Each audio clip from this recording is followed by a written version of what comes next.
Hello বন্ধুরা, আসসালামু আলাইকুম। কেমন আছেন বন্ধুরা? স্বাগতম জানাচ্ছি আজকের ভিডিওতে। তো বন্ধুরা, আজকের ভিডিওটা একটা ভাইয়ের একটা অনুরোধে, তিনি এয়ারফ্লো নিয়ে একটা প্রশ্ন করেছিলেন, একটা কমেন্টস করেছিলেন। তো উনি জিজ্ঞাসা করছিলেন এয়ারফ্লো সম্বন্ধে। তো চলুন যথারীতি বাইরে স্ক্রিনশটটা আপনাদের দেখাই, পড়ি, তারপরে আমি বিস্তারিত বলছি। তো আশা করি ভাইটা আপনি আপনার প্রশ্নের উত্তর পেয়ে যাবেন। তো বন্ধুরা, আপনারা দেখছেন মিস্টার রনি। এই মিস্টার রনি বাইটি অনুরোধ করেছিলেন, লিখেছেন, বাই এয়ারফ্লো কেন ব্যবহার করা হয়, কোন ডাক্টে ব্যবহার করা হয়।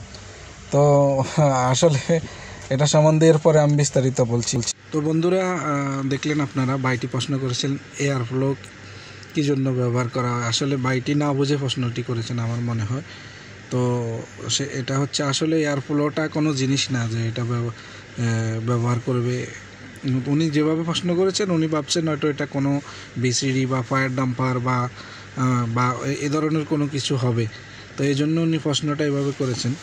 তো আসলে বাইরের জ্ঞাতার্থে জানাচ্ছি যে আসলে এয়ারফ্লো কোনো জিনিস না, এটা হচ্ছে হাওয়ার পরিমাপ, হাওয়ার স্পিড আর কি।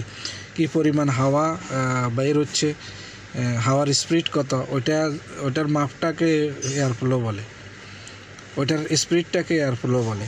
ঠিক আছে, যেমন আপনি যদি একটা ফ্যান চালান, ফ্যানের সামনে যে হাওয়াটা ফ্যানের সামনে যে ছাড়তেছে, ওই হাওয়াটা কত স্পিডে ছাড়তেছে, ওইটাকে এয়ারফ্লো বলে, ওইটাকে বলে এয়ারফ্লো।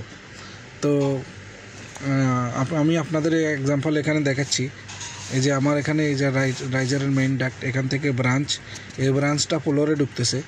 তো এই ব্রাঞ্চের মধ্যে কতটুকু হাওয়া আসতেছে দেখেন, এই যে 270 LS, ঠিক আছে, এটা হচ্ছে হাওয়ার স্পিড, হাওয়ার পরিমাপ। তো এইটাকে এয়ারফ্লো বলে, এটাকে এয়ারফ্লো বলে। এটাকে পরে ওরা মেশিন দিয়ে মেপে দেখবে এই পরিমাণ হাওয়া আসতেছে কিনা। ঠিক আছে, ওরা মেশিন দিয়ে মিটার দিয়ে মেপে দেখবে এই পরিমাণ হাওয়া আসতেছে কিনা। তো এটাকে বলে এয়ারফ্লো। এয়ারফ্লো কোনো বিসিডি বা ফায়ার ডাম্পার এই ধরনের কোনো জিনিস না যে এটা, যে আপনি প্রশ্ন করেছেন কী জন্য ব্যবহার করা হয়। তো আসলে এটা ব্যবহার করে না, এটা হচ্ছে এমনিতেই, এটা হাওয়ার স্পিডটা আর কি, এটাকে এয়ারফ্লো বলে। তো এটা হচ্ছে সব লাস্টে যখন মেশিনগুলো চালু হয়, তখন ও মিটার আছে একটা, মিটার দিয়ে মেপে দেখে যে পরিমাণ হাওয়া এখানে স্পিড দেওয়া হয়েছে, এয়ারফ্লো দেওয়া হয়েছে, ওই পরিমাণ হাওয়া আসতেছে কিনা। তো এটাকেই বলে এয়ারফ্লো। আশা করি বুঝতে পেরেছেন ভাইজান। তো খোদা হাফেজ, বাই বাই, আজকে এই পর্যন্ত। অন্য কোনো ভিডিওতে দেখা হবে, কথা হবে। খোদা হাফেজ।